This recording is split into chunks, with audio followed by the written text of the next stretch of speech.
mengingat hari reformasi 31 Oktober. Tapi sementara itu orang-orang di belahan dunia ini juga merayakan hari Halloween. Tapi kita mengucap syukur bahwa kita boleh mengingat besarnya kasih dan anugerah Tuhan, dan kemarin juga kita merenungkan di dalam seminar What If No Reformation. Hari ini kita akan juga membahas kaitannya secara tidak langsung dengan tema reformasi. Namun sebelumnya mari kita sama-sama berdoa. Bapa di dalam sorga, kami sekali lagi mengucap syukur untuk kebaikan yang Tuhan nyatakan di dalam sepanjang kehidupan kami hari lepas hari. Engkau yang boleh terus memimpin kehidupan kami, memurnikan kami, menegur kami, menyatakan setiap pelanggaran dan kesalahan kami, sehingga hidup kami hari demi hari dimurnikan, disucikan, dikuduskan, sehingga kami boleh datang ke hadapan Tuhan, dan kami boleh dipakai sebagai alat Tuhan di dalam dunia ini, menjadi anak-anak terang yang menyatakan siapakah Kristus di dalam kehidupan kami. Kiranya Tuhan yang boleh memakai dan melindungi setiap kami, juga ketika kami berada di dalam dunia ini, sehingga nama Tuhan selalu dikumandangkan melalui kehidupan kami.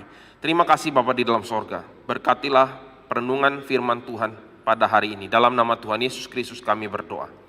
Amin. Bapak Ibu Saudara sekalian, ya 504 tahun yang lalu kita memahami bahwa ada satu reformasi yang begitu besar dimulai oleh Martin Luther. Dan waktu saudara kita merenungkan mengenai peristiwa daripada Luther yang melakukan reformasi, mungkin kita akan merasa sedikit deja vu ya, kalau kita cukup familiar dengan kisah di dalam Alkitab. Saya coba summary-kan dulu mengenai apa yang menjadi kisah daripada Martin Luther, dan ya saudara mungkin bisa take a guess siapa tokohnya, tetapi saya percaya kita semua pasti langsung tahu ya. Luther ini adalah orang yang punya latar belakang hukum. Dia ahli hukum, saudara. Dan dia studi, dia mendalami hukum, dan dia juga diminta oleh orang tuanya untuk mempelajari hukum. Singkat cerita, dia juga ada kerinduan mau menjadi seorang hamba Tuhan, pada waktu itu menjadi biarawan. Dan singkat cerita, di dalam pergumulan dia, waktu dia sedang melakukan satu perjalanan, tiba-tiba terjadi petir yang begitu banyak, kilat yang begitu banyak. Dan ini membuat hati Luther itu begitu takut. Saya pribadi pernah berada di dalam situasi yang saya nggak tahu apa mirip dengan Luther atau enggak ya saudara. Tapi berada di tengah-tengah hujan petir, di tengah padang yang kosong dan tidak ada pohon. Saya pikir saya lah yang paling tinggi di lapangan ini. Kalau kena pasti mati sudah. Jadi saya waktu lewat lapangan itu saya berserah kepada Tuhan ya. Kalau mati ya sudah, kira-kira demikian. Tetapi Luther berbeda. Dia mengatakan, tolong saya Santa Ana, kalau saya hari ini hidup saya akan masuk ke dalam biara. Dan tidak lama setelahnya, setelah dia selamat, lalu kemudian dia bertobat dalam tanda kutip, dia kemudian masuk betul-betul ke biara, dan dia belajar teologi beberapa tahun lamanya. Dia mendapat gelar master, dia mendapat gelar doktor, sampai dia menjadi seorang profesor. Dia ahli teologi, saudara. Dan setelah itu singkat cerita dia mulai memahami juga apa yang terjadi praktek di dalam agama Katolik pada saat itu. Dan ketika dia memahami apa yang terjadi di dalam agama Katolik, dia menyadari bahwa agama mencengkeram kehidupan daripada jemaat. Dibuat jemaat tidak bisa memahami apa isi firman Tuhan. Dan oleh sebab itu dia begitu gelisah hatinya karena dia mengatakan ya, hatiku ini tertawan oleh firman Tuhan. Dia mengatakan bahwa banyak sekali hal-hal yang dilakukan oleh gereja Katolik pada waktu itu yang tidak sesuai dengan Alkitab. Kita tahu polemik ini menjual surat aflat untuk pengampunan dosa, dan ketika uang itu berbunyi kling dan jiwa orang yang ada di purgatori itu ya diringankan. Belum lagi berbicara mengenai relik, pilgrimage atau perjalanan ke tempat suci. Lalu bagaimana orang harus berpuasa supaya orang boleh diselamatkan dan seterusnya. Luther melihat ini bukan sesuatu hal yang benar dan dia memakukan, yaitu mitosnya, entah mitos atau betulan. Intinya 95 tesis argumentasi Luther dipasang di pintu gereja Wittenberg. Dan singkat cerita langsung menyebar begitu cepat sehingga terjadi reformasi yang besar. Dan saudara ya, kita bisa memahami kenapa reformasi bisa terjadi demikian besar. Tentu satu, kita mengatakan ini adalah pekerjaan Tuhan, ya. Dan yang kedua, kita bisa melihat ada satu kondisi yang terjadi pada masa itu. Apa yang menjadi satu kondisi yang memicu reformasi bisa menyala begitu besar? Yaitu adalah karena Luther ini seperti api yang dimasukkan ke dalam bensin. Kenapa? Karena orang-orang pada masa itu sudah memiliki ketidakpuasan dengan yang namanya gereja Katolik. Oleh sebab itu orang-orang yang mendukung Luther ini adalah orang-orang yang tidak puas dengan gereja Katolik. Gereja Katolik itu begitu kuat. Dan kalau saudara membaca sejarah, mereka menguasai sepertiga tanah. Sepertiga tanah di mana saudara? Di mana-mana, di seluruh kekuasaan daripada Roma Katolik. Jadi bayangkan ya, gereja itu begitu kaya pada saat itu. Tetapi prakteknya pajak dan seterusnya, orang tidak mau bayar pajak, tidak mau kasih teks dan seterusnya persembahan, mereka bisa dikucilkan, diekskomunikasikan dan dianggap orang binasa. Hal-hal seperti ini terjadi. Maka ketika Luther memakukan tesis 95 itu dan dibaca, yang terjadi adalah itu menimbulkan reaksi. Kita ambil contoh ya, misalnya ya, sebagian besar dari kita melihat polemik yang terjadi di Indonesia ini ya mirip-mirip saja. Sebagian melihat Jokowi adalah presiden yang sangat baik, dipuji oleh bangsa lain, orang jenius, tetapi orang-orang lain mungkin tidak terlalu suka dengan Jokowi. Maka bagaimana caranya presiden yang baik ini akan ditumbangkan? Yaitu butuh satu pematik saja. Dan kita selalu lihat ya, hal-hal yang omnibus law atau hal-hal isu-isu lain itu selalu dipakai oleh segelintir orang untuk menyatukan massa supaya terjadi satu mosi tidak percaya, dan hal ini yang kurang lebih terjadi saudara. Nah singkat cerita daripada Luther ini ketika kita lihat, apakah ada kemiripan dengan salah satu tokoh di dalam Alkitab? Latar belakang hukum, terus ada proses pertobatan atau panggilan yang supranatural, lalu dia setelah itu kemudian belajar teologi, mengkritik agama atau tradisi, kemudian ditentang, dikejar-kejar, jadi buron, masuk penjara, terus mempertahankan iman. Siapa orang ini? Saya percaya kita langsung tahu ya, orang itu tentu saja adalah Paulus. Paulus ini adalah anggota Sanhedrin. Anggota Sanhedrin itu bukan anggota sembarangan, itu adalah hanya 70 orang Sanhedrin di seluruh Israel. Dan Sanhedrin ini sebelum abad keempat Masehi, tahun keempat sebelum Masehi, mereka masih memiliki satu kuasa politik untuk menjatuhkan hukuman mati. Dan orang Sanhedrin adalah orang yang tahu betul mengenai kitab suci, kitab Taurat. Jadi punya latar belakang hukum yang luar biasa, dan kita tahu juga proses bagaimana Paulus pada hari itu sedang ingin mengeksekusi agama mereka dan ingin membantai daripada orang-orang Kristen, tetapi yang terjadi adalah Tuhan menampakkan diri kepada dia dengan cahaya yang begitu terang. Dia kemudian buta, dan di situ mulai ada masa pertobatan. Jadi kita mulai bisa lihat sedikit saudara. Dan ya tentu saja nggak berapa lama setelah itu dia kemudian diterima di Ananias, belajar teologi 3 tahun di Mesir, dan setelah itu setelah dia kembali dia memberitakan firman Tuhan, dia mengkritik daripada ajaran Yudaisme yang salah. Apa ajaran Yudaisme yang salah? Itu sangat mirip dengan polemik yang terjadi ketika Luther melawan daripada gereja Katolik, yaitu adalah keselamatan bukan karena iman, keselamatan oleh perbuatan, dan ini yang dikritik habis-habisan oleh Paulus dan juga oleh Martin Luther kemudian. Dan mirip cerita belakangnya adalah bagaimana Paulus kemudian dikejar, dianggap buron, mau dibunuh, masuk penjara dan mempertahankan iman. Saudara, dua cerita ini begitu identik saudara kalau kita lihat, tetapi tentu saja ini bukan kebetulan. Kenapa bukan kebetulan? Ini pertanyaan yang penting sekali untuk kita jawab. Kenapa kehidupan Luther itu bisa mirip sekali dengan kehidupan Paulus? Ya tentu ada beberapa bagian yang kalau kita bisa bilang ya dalam kedaulatan Tuhan, misalnya ada petir dan Tuhan bicara kepada Saulus, ya itu sesuatu yang supranatural, kira-kira kita bisa katakan demikian. Tetapi sisa hidupnya mirip. Ada protes kepada tindakan gereja yang semena-mena. Dia tidak diterima, dia dikejar dan dia mau dibunuh. Ini satu kehidupan yang bukan kebetulan. Kenapa bukan kebetulan? Jawabannya adalah satu, saudara. Karena baik Paulus maupun Luther, hati mereka tertawan oleh firman Tuhan. Itu yang membuat mereka berdiri dengan kokoh, menyatakan kebenaran. Dan tentu saja konsekuensi logis adalah ketika orang berbicara mengenai kebenaran, yang terjadi adalah penolakan, yang terjadi adalah fitnahan, yang terjadi adalah respon antipati terhadap orang-orang yang menyatakan kebenaran. Dan tidak heran Paulus masuk ke dalam penjara, saudara. Dan kalau kita mau tarik benang merahnya lagi, yaitu adalah apa yang dituliskan oleh Paulus, itulah kemudian yang memicu Luther ini bertobat, saudara. Konsep pemikirannya mengenai diselamatkan oleh perbuatan. Yaitu adalah tulisan di dalam Roma pasal 1 ayat 16 sampai 17. Paulus mengatakan Injil adalah kekuatan Allah yang menyelamatkan. Dan ini yang memimpin orang dari iman kepada iman. Orang benar diselamatkan karena iman. Dan ini yang membuat Luther kemudian terperanjat. Karena selama ini dia salah paham, saudara, mengenai apa yang diajarkan di dalam Katolik pada waktu itu.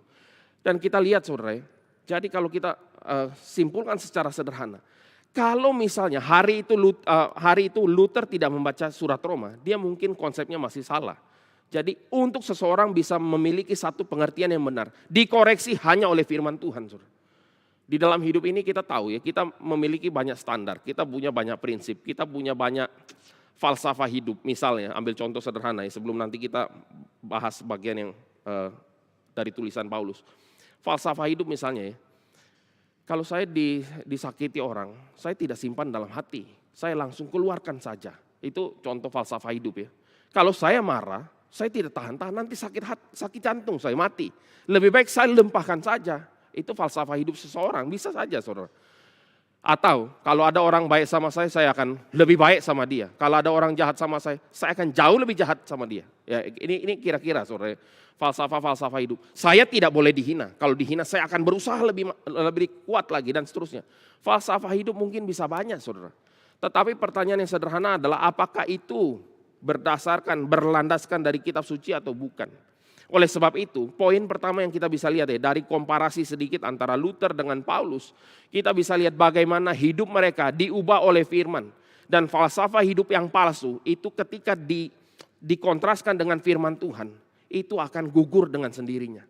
Nah saudara ya, kalau kita lihat lagi ya, kalau tidak ada surat Roma, Luther mungkin tetap Luther yang biasa saudara. Dan surat Roma ini juga bukan kebetulan. Surat Roma ini terjadi, kenapa? Karena pada waktu itu Aquila dan Priscilla itu diusir keluar dari Roma.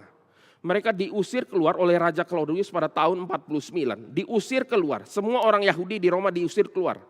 Singkat cerita, akhirnya mereka ini Aquila dan Priscilla pergi ke kota Korintus. Di situ dalam tanda kutip kebetulan ketemu daripada Paulus. Dan di situ mereka bekerja bersama-sama sebagai tukang tenda. Dan percakapan ini tentu saja yang kemudian mendasari daripada Paulus untuk memahami jemaat di Roma itu bagaimana sampai kemudian Paulus menuliskan surat Roma.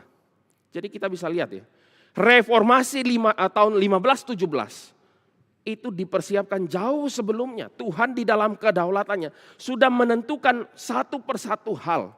Yang kemudian ketika kita kilas balik ya, melihat flashback ke belakang, kita bisa melihat itu tangan Tuhan yang menopang. Saudara. Kita mungkin bilang ya, Yohanes punya murid Polikarpus, punya murid Irenaeus dan seterusnya. Mana muridnya Paulus? Tapi kita bisa mengatakan juga yaitu bahwa di dalam tulisannya banyak orang yang juga menjadi dalam tanda kutip admiring daripada Paulus. Dan saudara, hal yang kita baru saja bahas mengenai kontras kehidupan Paulus, juga kontras kehidupan Luther. Ini kita boleh melihat ada apa di dalam kehidupan mereka ini, saudara. Nah, oleh sebab itu hari ini kita mengambil satu tema ya, be strong in the Lord. Apa artinya be strong in the Lord? Dan tadi lagu pertama ya kita bisa lihat ya, bagaimana Luther punya konsep Allah itu menjadi benteng yang kukuh. Di dalam lagu tadi kita lihat ya, tanpa Tuhan, kalau kita mengandalkan kekuatan kita sendiri, kita akan habis binasa. Tetapi di dalam Tuhan, benteng yang kukuh ini kita boleh menjalankan kita punya panggilan hari demi hari. Nah sekarang saudara,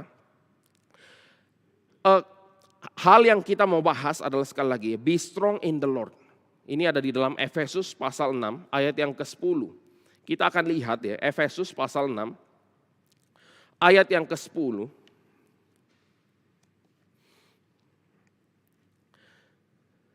kita akan baca sampai 13 ya. Efesus 6, ayat yang ke-10 sampai ke-13. Saya akan bacakan di dalam bagian ini. Akhirnya hendaklah kamu kuat di dalam Tuhan, di dalam kekuatan kuasa-Nya. Kenakanlah seluruh perlengkapan senjata Allah supaya kamu dapat bertahan melawan tipu muslihat iblis. Karena perjuangan kita bukanlah melawan darah dan daging, tetapi melawan pemerintah-pemerintah, melawan penguasa-penguasa, melawan penghulu-penghulu dunia yang gelap ini, melawan roh-roh jahat di udara. Sebab itu ambillah seluruh perlengkapan senjata Allah supaya kamu dapat mengadakan perlawanan pada hari yang jahat itu dan tetap berdiri sesudah kamu menyelesaikan segala sesuatu. Kata akhirnya ini menjadi satu summary, kata-kata penutup, saudara. Dan kalau kita memahami tulisan ini ditulis kapan? Ini ditulis Paulus di tahun 62 Masehi. Dia tulis ini ketika dia berada di dalam penjara di Roma. Ketika itu dia juga menulis surat lain yaitu Filipi, juga tulis surat Kolose, juga tulis surat Filemon ya saudara. Jadi kalau kita melihat ini adalah namanya surat penjara atau surat yang ditulis oleh Paulus di penjara. Dan dia akan mati sebagai seorang martir itu tahun sekitar 67. Yaitu tradisi yang mengatakan dia dipenggal di bawah Nero. Dan itu juga bersamaan dengan Petrus yang disalib terbalik juga di bawah Nero menjadi martir pada waktu itu tahun 67. Jadi kalau kita bisa lihat 62 dan ini tulisan di bagian akhir surat Efesus dan juga merupakan pesan terakhir Paulus secara tertulis kepada jemaat di Efesus. Jadi saudara kalau kita melihat ya, ini adalah bagian kristalisasi daripada pesan yang ingin dia nyatakan kepada jemaat Efesus. Be strong in the Lord ya. Ini bahasa Indonesia ya. Hendaklah kamu kuat di dalam Tuhan. In the strength of his might ya, di dalam kekuatan kuasanya dan seterusnya. Dia kemudian menyatakan mengenai peperangan spiritual dan pentingnya menggunakan perlengkapan peperangan rohani, senjata Allah. Dan kalau kita paham tadi ya, ini bukan hanya ditulis kepada jemaat Efesus sebagai satu pesan terakhir, tetapi kalau kita melihat daripada kondisi kota Efesus ini tidak ubahnya dengan kota metropolitan pada zaman ini, saudara. Kenapa? Karena Efesus itu kota yang sangat besar. Dia punya pelabuhan dan pusat kota perdagangan. Dia punya kuil Dewi Artemis. Dan ini ya, kita tahu juga di dalam Kisah Rasul ada huru-hara Demetrius. Karena apa? Karena Paulus memberitakan Injil dan kemudian dia merasa dagangan dia patung-patung itu bakal gak laku. Kemudian dia sulut orang dan mengatakan motif utamanya adalah ekonomi. Tetapi kemudian dia katakan apa? Dia katakan orang ini mengajar kita untuk mengikuti adat istiadat yang lain.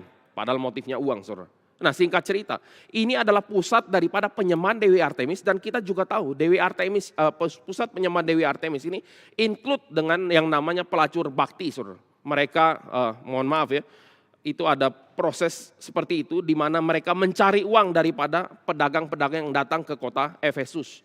Jadi ini kota yang menawarkan kenyamanan hidup, bukan kota yang banyak peperangan, bukan, saudara. Ini kota yang kaya.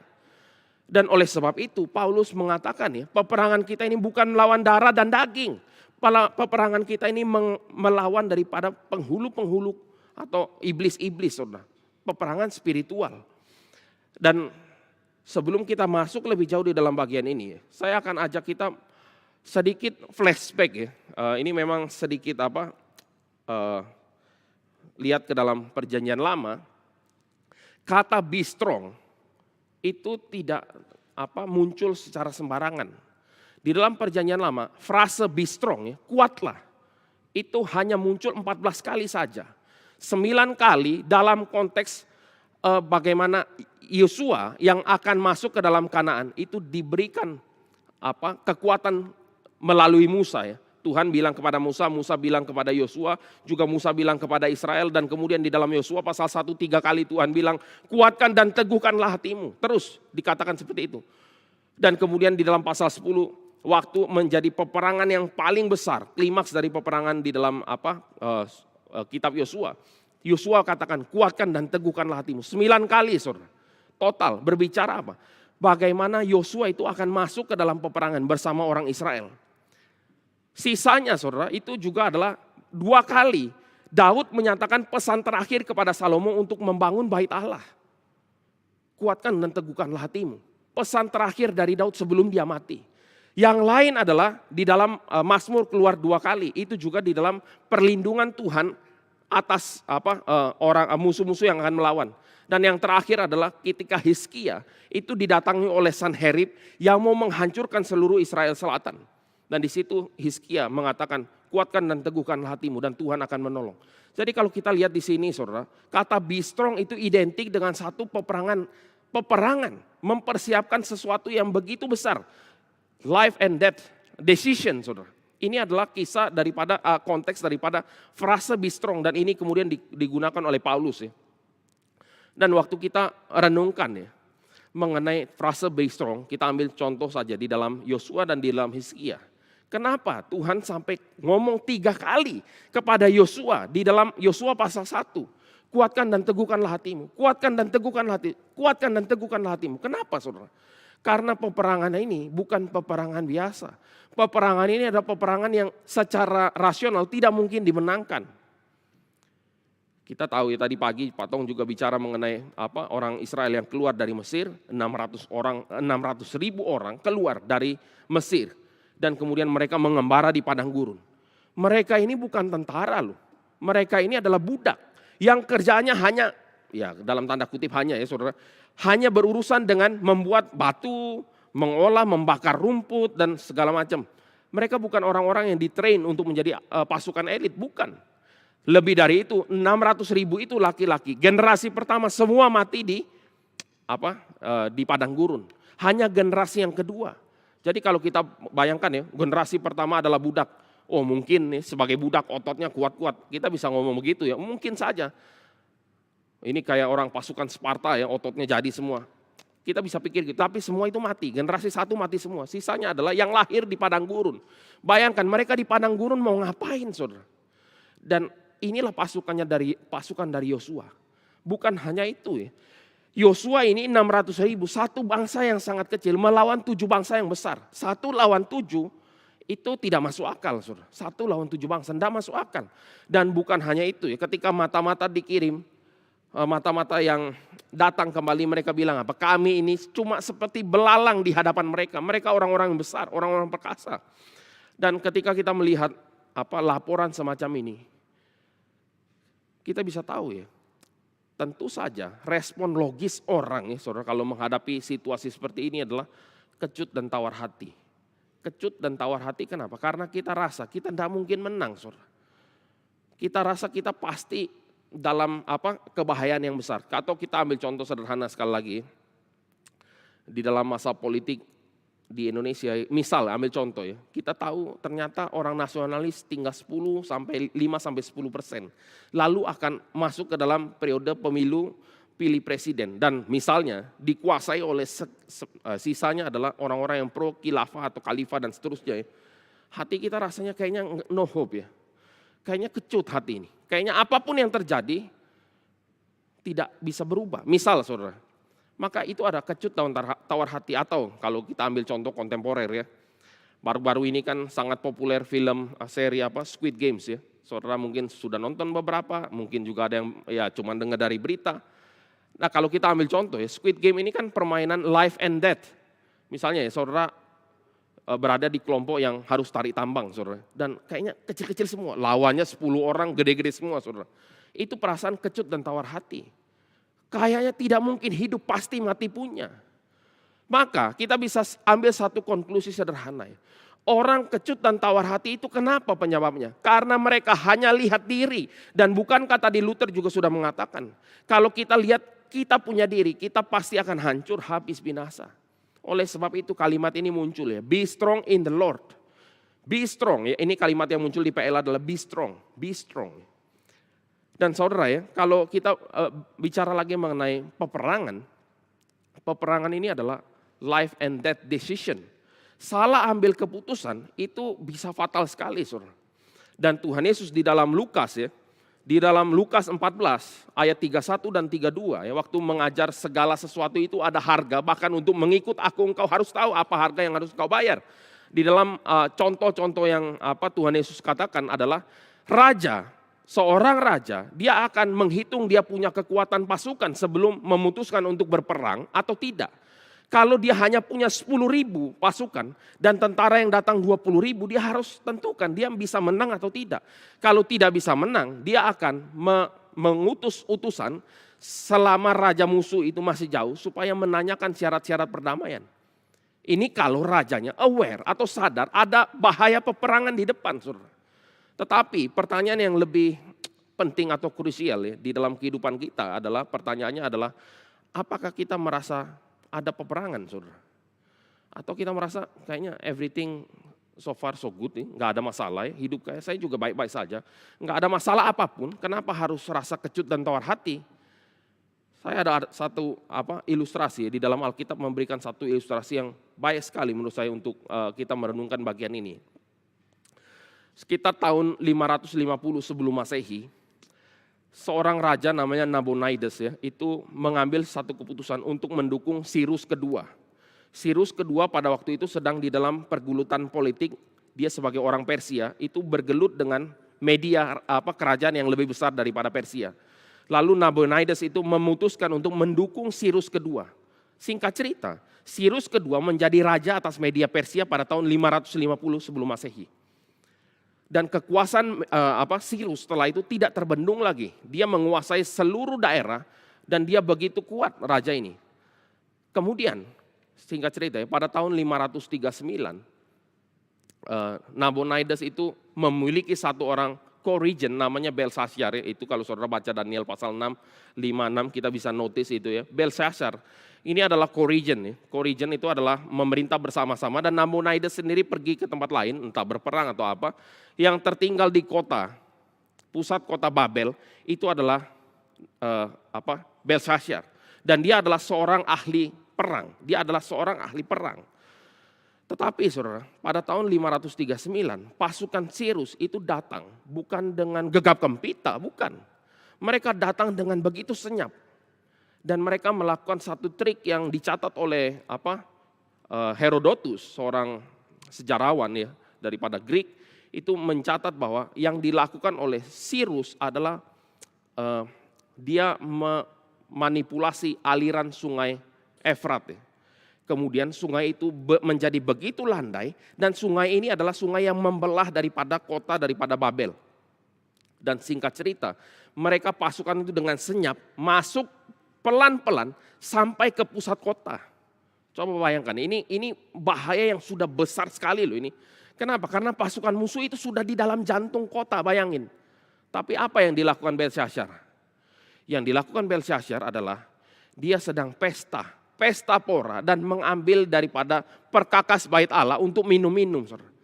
Jadi saudara, ini adalah raja co-regent yang pada saat musuh ada di dalam kota, dia sudah tidak sadar dia lagi pesta, saudara. Dia pikir semua baik-baik saja. Dan ketika ada tangan yang menulis Mene Mene Tekel Upharsin, dia baru mukanya pucat. Ada apa ini? Sampai tangan ada yang tulis ya. Dan baru ditanya Daniel dan kemudian setelah dijawab, hari itu juga, malam itu juga Babel jatuh ke dalam tangan Persia. Kita bisa lihat saudara, bahaya bagi orang yang tidak sadar ada peperangan di depan mata. Dan sekarang pertanyaan sederhana ya, bagaimana kita mengevaluasi natur peperangan spiritual. Kalau kita baca lagi saudara, peperangan yang ada di dalam zaman Yosua, yang ada di dalam zaman Hizkia, dalam tanda kutip itu tidak jauh lebih berat daripada apa yang dinyatakan oleh Paulus di dalam Efesus pasal 6 ayat 10 ini. Sampai 13. Kenapa? Karena Paulus mengatakan peperangan kita ini bukan physical war, tetapi spiritual warfare. Kalau kita lihat lagi spiritual warfare ini sesuatu hal yang menakutkan ya. Yaitu misalnya ya, kalau kita harus melawan yang tidak kelihatan, gimana caranya? Ini kalau kita lihat ya misalnya di dalam cerita The Lord of the Ring, kalau saya nggak salah itu ada 3 orang, Argon, Gimli sama Legolas ya. Itu pada waktu peperangan terakhir mau melawan orc, pasukan orc yang begitu banyak, entah berapa ratus ribu itu mereka itu. 3 orang ini datang, terus menantang ribuan daripada pasukan orc. Pasukan orc itu ya tentu saja tertawa saudara. Tetapi ketika pasukan orang mati itu muncul ya, spiritual army of the dead itu muncul ya. Langsung seluruh orang-orang itu orc itu mati saudara. Ini adalah gambaran spiritual warfare. Kita kalau berperang dengan kekuatan kita sendiri pasti akan dihabiskan seperti itu. Karena kita melawan yang tidak kelihatan. Bagaimana cara melawan yang tidak kelihatan? Jadi oleh sebab itu saudara, kita perlu melihat beberapa hal yang penting ya. Yaitu saya akan ajak kita lihat pasal 5 ayat 14, satu bagian yang penting. Sebelum kita menjawab bagaimana kita menghadapi peperangan spiritual, kita harus lihat dulu apa hal yang esensial. Saya ajak kita lihat satu bagian ya, di dalam Efesus 5 ayat 14. Dikatakan apa saudara?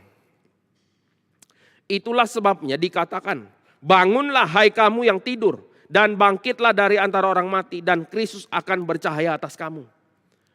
Ini adalah wake up call saudara.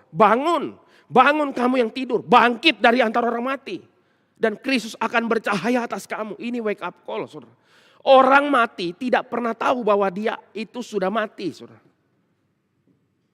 Orang hidup baru tahu apa yang membuat mereka itu sebelumnya mati. Ini spiritual ya, maksudnya secara spiritual. Dan ketika orang ini sudah bangun, dia baru menyadari betapa besar iblis sudah menipu daripada kehidupan kita yang lampau. Menjadi sia-sia, tidak ada guna. Habis umur begitu saja lewat, saudara. Dan sekarang pertanyaan yang kedua yang kita harus tanyakan ya, adalah bagaimana manifestasi daripada spiritual warfare ini. Sebagian dari kita kalau ditanya apakah kita lagi dalam keadaan perang, enggak ada perang. Sama seperti kalau orang di Efesus ditanya, kita lagi perang enggak? Enggak ada, hidup justru sangat nyaman-nyamannya, duit juga sangat banyak, kesehatan baik-baik saja, dagang masih bagus. Terlepas sekarang pandemi ya, kalau kita tanya ya kita perang dengan virus yang kecil mikroskopis misalnya, ini sekarang konteksnya saudara. Tapi secara umum kita tidak rasa ada sesuatu hal yang begitu urgent yang sampai buat kita kecut dan tawar hati. Ya terlepas dari pandemi ya, itu membuat kecut dan tawar hati, tetapi sekali lagi kita lihat secara umum kita lihat biasa-biasa saja. Oleh sebab itu kita perlu bertanya, apa manifestasi daripada spiritual warfare ini? Saya akan ajak kita sedikit lagi lihat ya. Saya coba bacakan buat kita sekalian ya. Di dalam Efesus pasal 2 ayat yang 1 sampai yang ketiga. Efesus 2 ayat 1 dan sampai ketiga. Ini adalah gambaran manifestasi daripada spiritual warfare atau tipuan iblis kepada setiap kita. Saya bacakan, kamu dahulu sudah mati karena pelanggaran-pelanggaran dan dosa-dosamu. Kamu hidup di dalamnya karena kamu mengikuti jalan dunia ini. Karena kamu menaati penguasa kerajaan angkasa. Jadi ada yang harus digarisbawahi saudara di sini, yaitu kamu hidup di dalamnya karena kamu mengikuti jalan dunia ini. Jalan dunia ini diikuti karena apa? Karena kamu menaati penguasa kerajaan angkasa, yaitu roh yang sekarang sedang bekerja di antara orang-orang durhaka atau sons of disobedient. Sebenarnya dahulu kami semua juga terhitung di antara mereka ketika kami hidup di dalam hawa nafsu daging dan menuruti kehendak daging dan pikiran kami yang jahat. Pada dasarnya kami adalah orang-orang yang harus dimurkai sama seperti mereka yang lain. Titik. Jadi spiritual warfare manifestasinya itu menakutkan. Apa saudara? Mengikuti dunia ini, mengikuti jalan dunia ini. Itu berarti mengikuti daripada atau menaati penguasa kerajaan angkasa yang bekerja di dalam kehidupan sons of disobedient atau orang-orang durhaka, LAI bilang. Tapi dalam bahasa asli itu pakai kata anak ya, sons of disobedient. Ini menakutkan saudara. Kenapa? Karena ketika kita evaluasi jalan dunia ini sangat menakutkan. Kita bisa ambil beberapa contoh ya. Misalnya saudara, cinta akan uang saudara. Merelakan mengejar uang dan mengorbankan keluarga bapak belur. Penghasilan naik, tapi relasi dengan keluarga itu sangat minim. Padahal Tuhan bilang, anak dan segala keluarga itu adalah yang dipercayakan Tuhan kepada kita. Dan berikutnya bisa banyak sekali terjadi ya, kompromi. Misalnya kalau di dalam gereja saja, saya pernah menghadiri gereja yang pakai door prize loh saudara. Itu sebetulnya apa yang sedang terjadi? Waktu itu saya tidak mengerti ya, kenapa ada door prize. Tapi semua orang rela loh duduk sampai terakhir. Jadi kelihatannya penuh sekali gerejanya, tapi pakai door prize.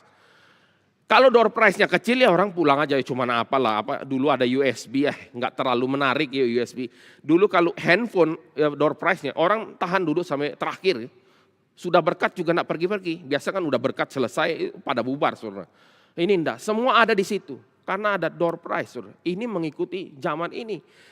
Yang berikutnya, entertainment masuk ke dalam gereja. Orang-orang di-entertain supaya mereka betah, saudara. Supaya mereka kemudian merasa nikmat dunia masuk ke dalam gereja. Dan ini kita belum bicara mengenai spirit kompetisi, iri hati, dengki dan seterusnya yang masuk juga di dalam gereja. Dan kalau kita lihat di dalam contoh-contoh lain ya, kita bisa lihat di dalam dunia barat bahkan ya, pendeta sudah kompromi dengan yang namanya kesucian hidup jemaat. Kumpul kebo itu sudah biasa sekali, dibiarkan saja. Tahu nggak? Tahu saudara, tapi gereja ambil tindakan disiplin gereja? Enggak apa-apa, silakan mau kumpul kebo enggak masalah. Itu jelas ini adalah mengikuti spirit zaman ini saudara. Apalagi kalau kita mau lihat teologi sukses. Semua orang di dalam dunia ini coba kita bisa bedakan nggak ya teologi sukses dengan pergi ke dalam seminar motivasi. Nggak bisa kita bedakan, kita pikir ini sangat rohani ini. Ternyata itu motivator saudara ya. Kita sudah susah bedakan antara motivator dengan hamba Tuhan karena mirip bentuknya saudara. Kamu bisa, Tuhan berkati kamu, pasti doa, minta amin. Dan seterusnya. Ini sudah kita bisa melihat. Gereja itu sudah diinvasi saudara. Oleh spirit oleh tipuan daripada iblis. Dan kita ini sudah di dalam keadaan yang sangat urgent saudara. Harusnya kita kecut dan tawar hati melihat fenomena yang terjadi di dalam kehidupan bergereja kita saat ini. Tetapi sekali lagi Paulus bilang, be strong in the Lord. Itu kita nanti akan bahas lagi saudara bagian ini. Dan di dalam Efesus 4 ayat 17 sampai 19 ya. Ini menjadi beberapa hal yang bisa kita pakai untuk mengevaluasi apa yang terjadi di dalam kehidupan kita saat ini. Kita ini ada di mana sebetulnya? Ini zaman apa? Ini zaman orang yang saleh, orang yang suci. Berapa banyak kita kenal orang yang kudus, orang yang murni saudara. Sekarang kita bisa lihat sedikit ya parameter ya. Kita melihat di dalam Efesus 4 ayat 17 sampai 19. Saya bacakan bagian ini. Sebab itu kukatakan dan kutegaskan ini kepadamu dalam Tuhan. Jangan hidup lagi sama seperti orang-orang yang tidak kenal Allah dengan pikiran yang sia-sia. Ini pikiran sia-sia ya. Yang kedua adalah pengertian yang gelap, jauh dari hidup persekutuan dengan Allah.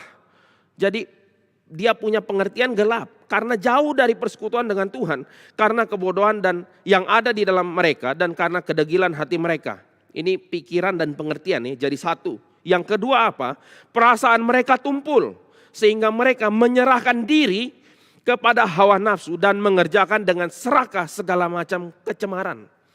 Jadi mereka punya perasaan tumpul, menyerahkan diri kepada hawa nafsu dan kemudian mereka dikatakan adalah mengerjakan dengan serakah segala macam kecemaran. Jadi ini pikiran, perasaan dan kehendak. Ini hancur lebur saudara. Jadi pikiran sia-sia, pengertiannya gelap, jauh hidup tidak ada persekutuan dengan Tuhan. Mereka punya perasaan tumpul, serahkan diri kepada hawa nafsu dan kejar keserakahan. Ini menakutkan saudara. Dan ini yang coba ya kalau kita lihat parameter ini. Kita ada di dalam dunia ini sekarang. Kita sekarang ada di dalam dunia ini saudara. Kita lihat bagaimana orang berambisi untuk mengikuti hawa nafsu mereka ya. Tadi pagi juga Pak Tong ada bilang ya mengenai contoh-contoh ya. Orang kaya cari pelacur. Makin kaya makin banyak ketidaksucian dalam hidup ya. Makin banyak kompromi. Makin banyak perselingkuhan. Makin banyak rumah tangga kacau dan retak. Praktek bisnis yang juga tidak murni ini terjadi saudara. Dan manusia melegalkan segala cara untuk memperoleh kenyamanan hidup. Ini adalah bentuk tipu muslihat iblis. Iblis membuat kita berpikir, kalau saya tidak kompromi, hidup saya pasti tidak enak. Iblis akan mengatakan itu dalam pikiran kita ya. Dia bekerja, membuat kita mengerti satu konsep hidup ya. Konsep hidup itu kita pikir adalah kalau saya tidak kompromi, hidup saya tidak nyaman. Supaya saya nyaman, saya harus kompromi sedikit ya. Entahlah buat izin nembak atau kita buat nyogok, kita lakukan segala macam nih. Kompromi supaya hidupnya nyaman, saudara. Dan ini masalah fatal sekali, saudara. Kalau kita kompromi dalam hal kecil, apalagi dalam hal-hal besar dan godaan-godaan yang menyusul, saudara. Dan ini adalah gambaran ya. Oleh sebab itu ya, kalau kita lihat lagi konteks daripada jemaat Efesus, saudara bayangkan ya, seorang filosof yang namanya Heraklitos, itu dia adalah orang Efesus. Heraklitos itu orang Efesus. Dan ketika dia meresponi orang-orang sebangsanya, Heraklitos ini bukan orang Kristen tentu saja ya, dia sebelum Kristus, dia nggak kenal Kristus siapa. Tetapi dia adalah orang yang menangisi bangsanya loh. Dia menangisi, meratapi kebobrokan moral daripada orang Efesus. Dia punya hati yang tidak bisa lega ketika melihat moralitas masyarakat hancur. Tidak bisa lega, saudara. Dia meratap dan menangis. Ini orang yang gak kenal Tuhan, tapi hatinya masih ada hati conscience atau hati nurani yang masih works, saudara. Masih terganggu ketika melihat ada imoralitas dalam masyarakat. Dan ini sesuatu hal yang kita perlu gumulkan, saudara. Kalau kita berada di dalam masyarakat ini, pernahkah kita berdoa juga untuk bangsa dan negara kita ya? Kalau kita lihat di berita ya, saya sering baca berita online ya, CNN atau apapun itu ya. Tiap kali baca berita itu kenapa ya? Ada kudeta, perang, pembunuhan, entah siapa lagi, ada dilecehkan, nanti ada abuse kepada wanita dan anak-anak. Kayaknya berita ini selalu ada saja tiap hari. Tiap hari ada. Belum lagi nanti pinjaman ilegal online ya, muncul ada orang bunuh diri. Ini kayaknya ruwet, saudara. Pinjaman online ilegal itu tentu saja mereka menghalalkan segala cara untuk menghasilkan uang. Merampok orang-orang yang sedang dalam keadaan kesusahan sampai mereka mati. Tidak peduli. Yang penting uangnya tambah banyak. Ini yang terjadi. Masyarakat kita keadaan seperti ini, saudara. Belum lagi kalau kita lihat di dalam negara-negara lain ya. Itu sangat-sangat membuat hati gentar, saudara. Tetapi sekali lagi, di dalam bagian ini kita melihat ya, inilah pentingnya untuk kita merenungkan kalimat Paulus di dalam bagian ini. Dia waktu mengatakan, akhirnya kukatakan kepadamu, be strong in the Lord, ya, dalam bahasa Indonesia, hendaklah kamu kuat di dalam Tuhan, di dalam kekuatan kuasanya. Ini adalah satu kristalisasi hidup dari Paulus. Dia menghadapi peperangan spiritual yang susah untuk kita jelaskan. Mengapa, saudara? Karena perjalanan kehidupan Paulus itu adalah kemustahilan sebetulnya kalau kita mau ngomong. Karena di dalam 2 Korintus dia mengatakan, aku lebih sering dalam bahaya loh. Bahaya di laut, di padang, di mana saudara-saudara palsu, saudara apa semua, fitnahan, lebih sering dalam penjara, tidak makan, kedinginan, dan seterusnya. Kerjaannya adalah tiap hari untuk memikirkan merawat daripada jemaat Tuhan. Ini yang Paulus katakan, saudara. Itu pekerjaan yang mustahil, ada fitnahan, bantahan dan seterusnya. Dia di dalam penjara, dia tulis mengatakan kuatlah dalam Tuhan. Orang yang di penjara itu tidak umum menguatkan orang lain. Biasanya orang lain yang menguatkan orang yang dalam penjara. Ini orang dalam penjara yang memikirkan bagaimana jemaat itu boleh tetap kuat dan teguh di dalam Tuhan. Dan oleh sebab itu, saudara, di tahun-tahun sebelumnya ya, Paulus tulis surat Roma itu kira-kira tahun 57 ya, ini kan 62 ya. Beberapa tahun sebelumnya dia tulis, aku tidak malu akan Injil. Itu di dalam Roma 1 ayat 16 ya. Di LAI dia pakai tone yang lebih negatif. Bahasa aslinya bilang, aku tidak malu akan Injil. Karena Injil kekuatan Allah yang menyelamatkan. Kekuatan Allah, power of God, saudara. Dia mengatakan bagian dan dia hidupi. Sampai dia masuk ke dalam penjara. Dia mengatakan ini kepada jemaat Efesus. Dan dia mengatakan kepada jemaat Filipi. Aku tidak masalah aku menderita dan sengsara. Yang penting nama Tuhan dipermuliakan. Injil diberitakan dan jemaat bertumbuh. Kalimat ini muncul, saudara. Bukan hanya kalimat lip service, saudara. Kuatlah dalam Tuhan ya. Ada pergumulan apa? Kuatlah dalam Tuhan. Be strong in the Lord ya. Ini bukan kalimat yang kita lihat kalimat yang ringan. Bukan. Tetapi ini yang kalimat yang punya bobot yang sangat besar, saudara. Dan ketika Paulus mengatakan ini, dia memahami bagian yang penting. Kenapa mengatakan be strong in the Lord? Karena kalau kita lihat ya, di dalam pasal 6 ayat yang ke-14 sampai 17, saudara, ini ada beberapa terminologi ya. Kita bisa baca secara cepat ya. Ini kita ada slide. Saya bacakan buat kita ya. Efesus 6 ayat 14 sampai 17. Sebab itu ambillah seluruh perlengkapan senjata Allah supaya kamu dapat mengadakan perlawanan. Oh ini 13 ya, tadi pada hari yang jahat dan tetap berdiri sesudah menyelesaikan segala sesuatu. Ayat 14, jadi berdirilah tegap, berikat pinggangkan kebenaran dan berbaju zirahkan keadilan. Kakimu berkasutkan kerelaan untuk memberitakan Injil damai sejahtera. Dalam segala keadaan pergunakanlah perisai iman, sebab dengan perisai itu kamu akan dapat memadamkan semua panah api dari si jahat. Dan terimalah ketopong keselamatan dan pedang roh, yaitu firman Allah. Saudara, kalau kita baca ayat ini, kalau kita familiar dengan bahasa yang dituliskan oleh Nabi Yesaya, kita akan melihat beberapa terminologi yang sangat paralel dipakai oleh Paulus di sini. Kita tidak usah buka Yesaya ya, tapi saya sebutkan saja. Misalnya ikat pinggang kebenaran itu ada di dalam Yesaya 11 ayat 5. Baju zirah keadilan dan ketopong atau helm itu keselamatan itu ada di dalam Yesaya 59 ayat 17. Kasut atau kaki yang memberitakan kabar baik itu ada dalam Yesaya 52 ayat 7. Pedang roh atau firman itu adalah Yesaya 11 ayat 4 meskipun terminologinya pakai tongkat ya saudara. Dan di dalam bagian ini seluruh bagian di dalam Yesaya ketika menyatakan tentang atribut-atribut atau senjata-senjata ini saudara, itu sedang mengatakan bahwa senjata ini dipakai oleh Mesias ketika dia datang secara metafora. Jadi singkat cerita ketika Paulus mengatakan senjata Allah, pakailah seluruh perlengkapan senjata Allah. Berarti yang tadi kita barusan baca, ini adalah senjatanya Allah atau yang sudah dipakai oleh Kristus. Dan ini digenapkan di dalam Kristus ketika dia melayani daripada jemaat atau Tuhan ya, pada waktu dia datang kali pertama. Kristus mengenakan seluruh atribut ini dan dia secara ultimat mengalahkan si iblis sampai ultimatnya adalah waktu dia mati dan bangkit dari atas kayu salib, saudara. Nah sekarang ya saya akan ajak kita membaca satu bagian lagi ya. Sedikit lagi kita lihat ya. Di dalam Efesus pasal yang 1 ayat ke-19 sampai 23. Ini berbicara mengenai kuasa. Kuasa apa sebenarnya? Kuasa Tuhan itu apa yang tadi kita baca di dalam 6 ayat 10 itu ya. Betapa hebat kuasanya bagi kita yang percaya. Sesuai dengan kekuatan kuasanya yang dikerjakan di dalam Kristus dengan membangkitkan dia dari antara orang mati. Mendudukan dia di sebelah kanannya di sorga. Jauh lebih tinggi dari segala pemerintah dan penguasa dan kekuasaan dan kerajaan. Dan tiap-tiap nama yang dapat disebut bukan hanya di dunia ini saja, melainkan juga di dunia yang akan datang. Dan segala sesuatu diletakkannya di bawah kaki Kristus dan dia telah diberikannya kepada jemaat sebagai kepala dari segala yang ada.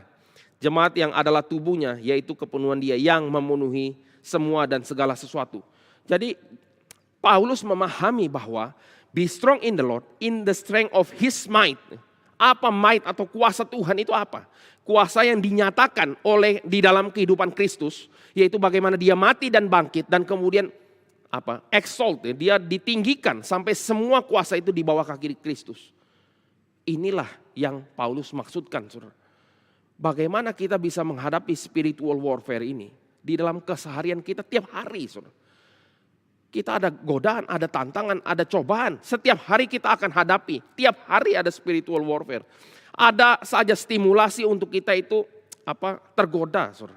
Misalnya di Amerika, itu data ya mengatakan lebih banyak orang yang spend uang untuk judi daripada spend uang untuk makanan. Kenapa begitu? Karena mereka mengharapkan daripada satu financial freedom. Sehingga mereka berjudi lebih banyak daripada mereka membeli makanan. Atau lebih banyak orang yang punya cadangan untuk liburan keluarga daripada untuk kepentingan-kepentingan yang lain. Jadi hal-hal semacam ini kita bisa lihat, saudara. Dan di dalam pemahaman seperti ini kita perlu sekali lagi memahami akan satu pandangan yang penting, yaitu adalah bagaimana kita boleh tunduk dan takluk kepada di dalam Kristus. Kristus yang menjadi satu ultimat atau contoh kita di dalam kita boleh menghadapi tantangan kita tiap-tiap hari. Godaan-godaan selalu datang. Bagaimana kita menghadapinya? Kita menghadapinya di dalam dia, di dalam Kristus. Pandangan ini harus ada di dalam hidup kita. Kita hidupi hari demi hari. Dan pada waktu kita mengatakan atau Paulus mengatakan be strong in the Lord. Ini adalah satu panggilan untuk kita melihat kepada Kristus di dalam dia hidup di dalam dunia ini. Be strong in the Lord. Bukan berarti kita menjadi orang yang arogan atau sombong dan seterusnya. Bukan. Tetapi kita menghidupi kehidupan yang Kristus sudah jalankan. Waktu Kristus hidup di dalam dunia ini, dia mengenakan seluruh atribut yang kita baca di dalam Efesus 6 ayat 14 sampai 17 tadi. Dia sudah kerjakan ini dan sekarang ini bagian kita. Dan kita yang kerjakan ini di dalam dia, saudara. Di dalam dia. Jadi ini bukan hanya sesuatu hal yang lip service. Inilah jalan atau inilah hal yang perlu untuk kita gumulkan sama-sama. Menghadapi spiritual warfare ini, saudara. Dan sekali lagi di dalam ini ada 2 bagian lagi, tetapi saya coba summary-kan saja ya. Efesus 2 ayat 4 sampai 10, juga kemudian di dalam Efesus 5 ayat 8 sampai 13. Apa yang Paulus dorong dari awal ya, sampai terakhir dia cuma simpulkan di dalam Efesus 6 tadi. Paulus dorong bagaimana kita sebagai anak-anak Allah menjadi orang-orang yang bangun, yang bangkit dari kematian, menyatakan Kristus. Kita punya satu panggilan. Di dalam Efesus 5 ayat yang ke-8 sampai 13. Ini panggilannya adalah untuk bukan saja untuk tidak ambil bagian dari dalam perbuatan kegelapan. Bukan hanya tidak ambil bagian. Tetapi ada panggilan apa? Untuk menelanjangi perbuatan-perbuatan itu, saudara. Panggilan kita sebagai umat Tuhan ini bukan pasif, saudara. Ada orang korupsi di kantor, biarkan saja. Ada orang yang selingkuh, hidup hancurkan, itu kan kehidupan mereka. Saya tidak ada urusan. Kita tidak bisa begitu, saudara. Kita tentu juga tentu bukan dalam kebodohan ya, tapi dalam hikmat kita mengambil bagian karena menyatakan kebenaran itu adalah tugas panggilan orang Kristen. Coba bayangkan ya, kalau Luther mengatakan itu urusan Katolik Roma, saya tidak ada urusan lain. Tidak ada reformasi, saudara. Yang penting saya sendiri sudah tahu bahwa orang diselamatkan karena iman. Ya sudah. Gereja melakukan penjualan menjual surat pengampunan dosa dan segala macam. Itu kan urusan orang lain. Kalau mereka mau percaya sudah, enggak masalah. Ini toleransi beragama. Mereka mau paham apa terserah mereka. Yang penting saya sendiri percaya karena iman saya diselamatkan dan selesai, beres. Enggak usah lagi menyatakan Yesus satu-satunya juru selamat. Itu adalah sesuatu pikiran yang sangat egois. Itu self-centered dan mungkin banyak orang Kristen yang seperti ini, saudara. Tetapi Luther tidak lakukan ini. Dia bilang hati saya ditawan oleh firman Allah. Saudara. Aku tidak dapat lakukan apapun. Dan di sini saya berdiri, ini luar biasa, saudara. Dan ini juga adalah pernyataan daripada Paulus di dalam seluruh kehidupan dia, saudara. Hati Paulus juga tertawan oleh firman Tuhan. Bahkan dia mengatakan aku ini tawanan roh kudus maksudnya. Dia menawan aku. Dan aku tahu dari kota ke kota penjara dan sengsara menanti aku. Terus dia bilang apa? Aku takut? Enggak, saudara. Aku bukan hanya rela masuk penjara, aku rela bahkan untuk mati demi Kristus. Ini luar biasa, saudara. Dan pekerjaan dia sekali lagi menyatakan kebenaran demi kebenaran terus di dalam kehidupan. Inilah panggilan kita, saudara. Reformasi ini bukan hanya kita ingat sebagai satu peristiwa yang lampau, bukan. Tetapi reformasi harus kita ingat sebagai satu spirit. Menyatakan kebenaran firman Tuhan dimanapun kita berada.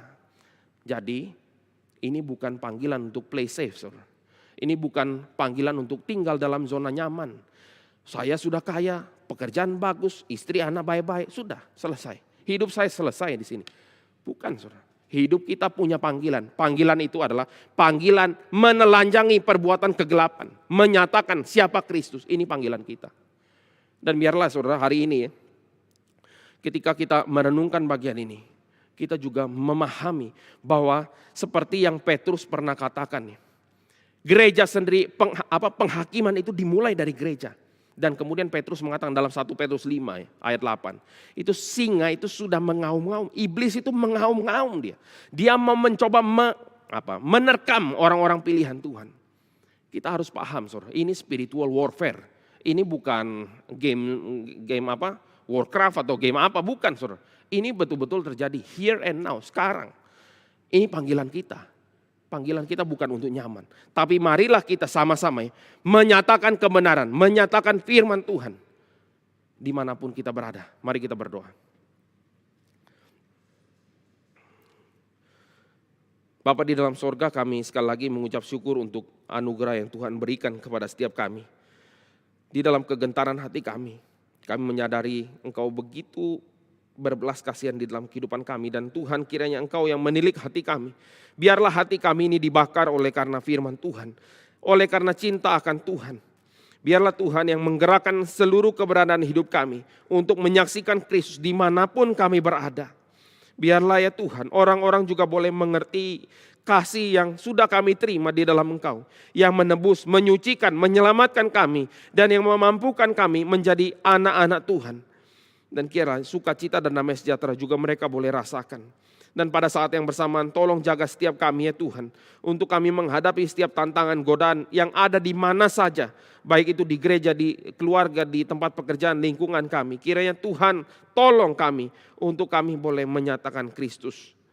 Dengarlah doa dan seru kami ini Tuhan. Hanya di dalam nama Tuhan Yesus Kristus kami berdoa dan mengucap syukur. Amin.